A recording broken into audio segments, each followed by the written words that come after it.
সুদীপ্তকে নাম লুকোতে হয়েছিল। পাক মুল্লুকে তরক্কির জন্য সুদীপ্তকে নাম লুকোতে হয়েছিল, এবং সেই রাতে বাঁচার জন্য লুকোতে হয়েছিল খাটের নিচে। কখনো খুব একজন সাহসী বলে সুনাম ছিল না সুদীপ্তর, তাহলেও জীবনে কখনো খাটের নিচে শুয়েছেন এমন কোনো দ্বিতীয় উদাহরণ সুদীপ্তর জীবনে নেই। ভয়ের রাত কখনো কি তার জীবনে আসেনি সেই 50-এর দাঙ্গায়?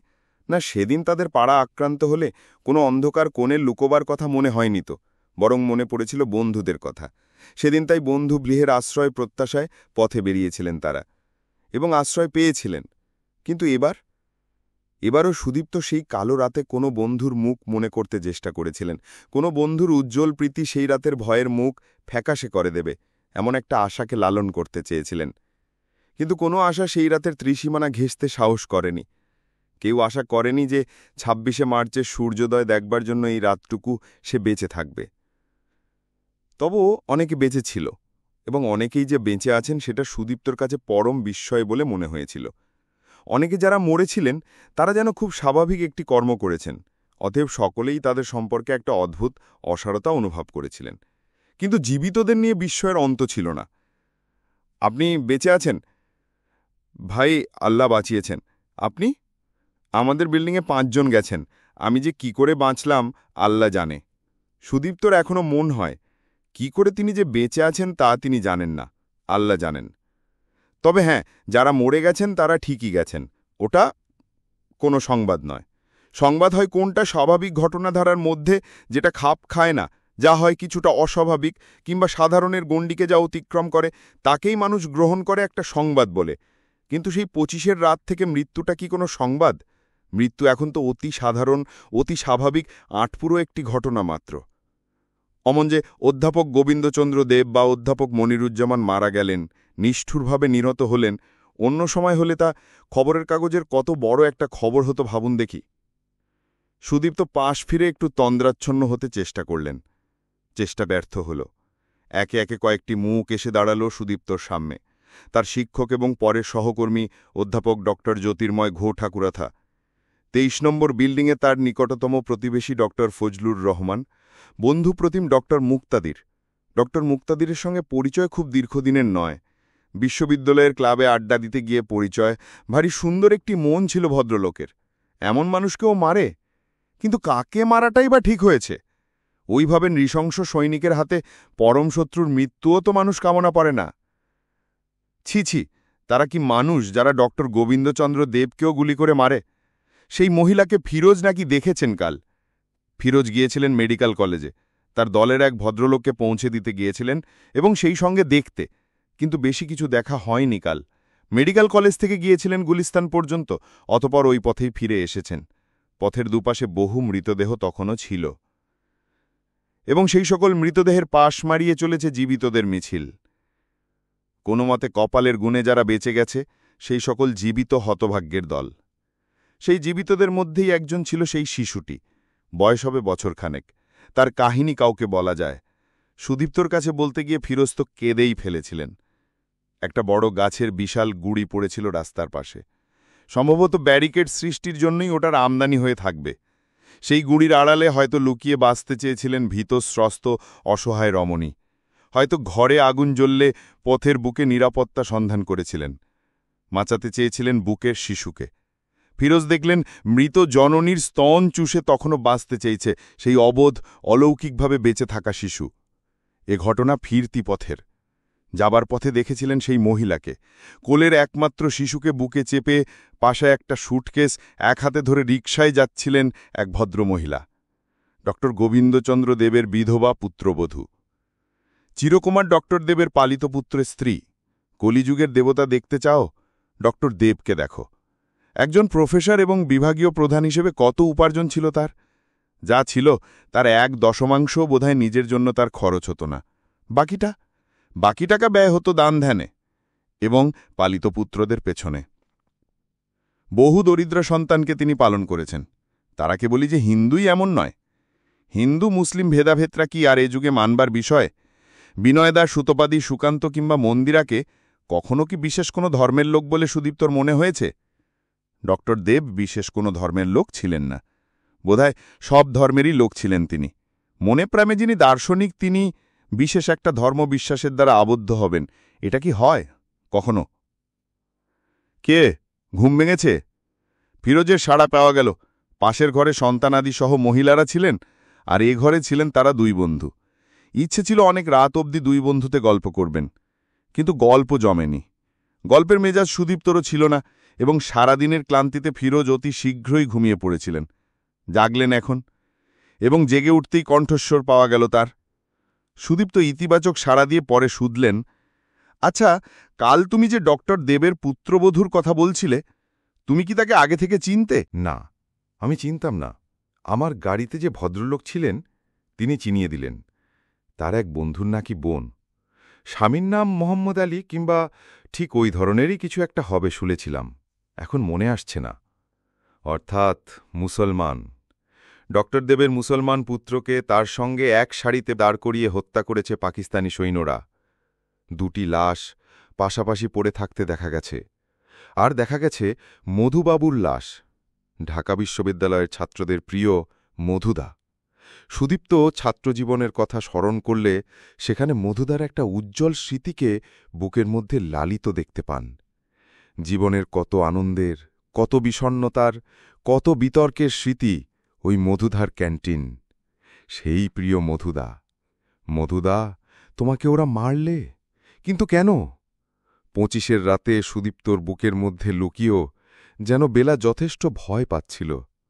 তখনই সেই কন্যার কণ্ঠে একটি প্রশ্ন শুনেছিলেন সুদীপ্ত, মর্মভেদী প্রশ্ন, আব্বা, ওরা আমাদের মারবে কেন? কন্যা কণ্ঠের সেই প্রশ্নই আবার যেন সুদীপ্ত শুনতে পেলেন মধুদার কথা মনে হতেই। ওরা মধুদাকে মারবে কেন? হ্যারে অবোধ কন্যা, উত্তর একটাই, ঢাকা বিশ্ববিদ্যালয়কে ওরা ধ্বংস করবে। ঢাকা বিশ্ববিদ্যালয়ের ছাত্র শিক্ষকদের যা কিছু প্রিয় ওরা শেষ করে দেবে। অন্তত শেষ করতে চায়, মারতে চায়, ধ্বংস করতে চায়। কেন করবে না শুনি? স্বাধীন চিন্তার নামে যত সব ভেপমি, ছেলে পড়াচ্ছ পড়াও, আমরা কিভাবে শাসন করি না করি তা নিয়ে তোমাদের ফাদারের কি? আমরা কোন দিক দিয়ে উড়োজাহাজ চালাই, কোন ঘাঁটি থেকে তেল নেই সে আমরা বুঝব। সাহেবদের ওই ব্রিটিশ ডেপুটি হাই কমিশনে গিয়ে ধর্ণা দেওয়া হলো, মালদ্বীপ থেকে আমরা বিমানের জ্বালানি সংগ্রহ করতে পারব না। কি আবদার! বলি, দেশের ভালোমন্দ চিন্তাটা কি তোমাদের না আমাদের? কি বললে, দেশের ভালোমন্দ তোমরাও বুঝতে চাও? ওই রোগেই তো মরেছে বাঙালি। বাবা, দেশের ভালোমন্দ পশ্চিমা জওয়ানদের হাতে ছেড়ে দাও, আর নিজেরা ঘাস বিচালি খেয়ে ঘুমাও। দেশের উন্নতির জন্য খুব করে চা পাট উৎপাদন করো, কিংবা ধ্রোলক হলে দেশের সংহতি রক্ষার জন্য কাজ করে বা থিসিস লিখে তমগা নাও। এসব পছন্দ না হলে তোমাদেরকে ওরা মারবে, মারাটা তখন হবে জায়েজ।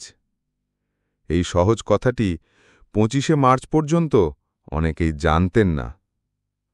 মধুদা জানতেন না যে ছাত্রদের প্রিয় হওয়া অপরাধের। শুধুই মধুদা কেন, পৃথিবীর কোনো মানুষেরই তা জানার কথা নয়। মধুদার ঋণ আমরা কি করে শোধ করব? ঢাকা বিশ্ববিদ্যালয়ের ছাত্ররাই শুধু মধুদার কাছে ঋণী। আক্ষরিক অর্থে তাই। বহু ছাত্রই তার ক্যান্টিনের ঋণ শোধ করতে পারেনি, কেউ কেউ তার মধ্যে ইচ্ছে করেও বটে। সব ছাত্রই কি ভালো থাকে? কিন্তু মধুদা সব ছাত্রকেই ভালো জানতেন। ছাত্রদের তিনি কি দৃষ্টিতে দেখতেন? তোমরা দেশকে বাঁচাবে, আর আমি তোমাদের বাঁচাবো না? হ্যাঁ, তা বাঁচাতেই তো হবে। ছেলেরা তাকে মধুদা বলে না। দাদা তো ছোট ভাইদের ভালোবাসবেই। ছোট ভাইদের ছোটখাটো অপরাধ কি ধরলে চলে? না, যদি চলে তাহলে তুমি অপরাধী। অতএব মধুদাকে মারতে হবে। আর ডক্টর দেবকে? তিনি পাকিস্তানের আদর্শে বিশ্বাসী নন, অতএব তাকেও মারতে হবে বইকি। ডক্টর দেব যে পাকিস্তান বিরোধী ছিলেন এমন কথা বিশ্ববিদ্যালয়ের এক অধ্যাপকের মুখেই শুনেছেন। তিনি হচ্ছেন প্রসিদ্ধ বিজ্ঞানী ডক্টর আব্দুল খালেক। ডক্টর খালেককে অবশ্য একটু চেনা কঠিন, কিন্তু মিস্টার মালেকের ভাই বললে সকলেই তাকে চিনবে। স্ত্রীর অর্থে বিলেত গিয়েছিলেন, সেখান থেকে পিএইচডি হয়ে এসে একটা হলের প্রভোস্ট হয়েছেন। বেনামিতে দুখানা দোকান চালাচ্ছেন নিউ মার্কেটে, এবং সমাজসেবার মানুষে সদস্য হয়েছেন রোটারি ক্লাবের। এদিক থেকে সুদীপ্তর সঙ্গে জানাশোনা মোটামুটি হলেও সকলের সঙ্গে তিনি বড় একটা মেশেন না, তাই তার নাম যত পরিচিত তিনি নিজে তত পরিচিত নন। কিন্তু মিস্টার মালেক এদিক থেকে একজন প্রথিতযশা ব্যক্তি। পাশ করেছেন পলিটিক্স নিয়ে, কিন্তু পলিটিক্স করেন না, ও সম্পর্কে পড়াশোনাও করেন না, লেখেন কবিতা, নিয়মিত ক্লাবে আসেন। এদিক থেকে তিনি ছোট ভাই খালেকের ঠিক বিপরীত এবং প্রচুর আড্ডা জমাতে পারেন, আর বিস্তর মিথ্যে কথা ভদ্রলোকের অভ্যাস। ক্লাবে কোনোদিন মালেকের পাশে বসলে সুদীপ্ত সেদিন সহস্র গ্যালন মিথ্যের ধারাজলে স্নান করে ঘরে ফেরেন। মিছে কথা ভদ্রলোক বলতেও পারেন ভারী সুন্দর করে, এবং প্রায় ক্ষেত্রেই সে মিছে কথা নিরীহ গোছের হয় না। অন্যের প্রচণ্ড ক্ষতি হতে পারে এমন মিছে কথাও তিনি অবলীলাক্রমে বলে যেতে পারেন।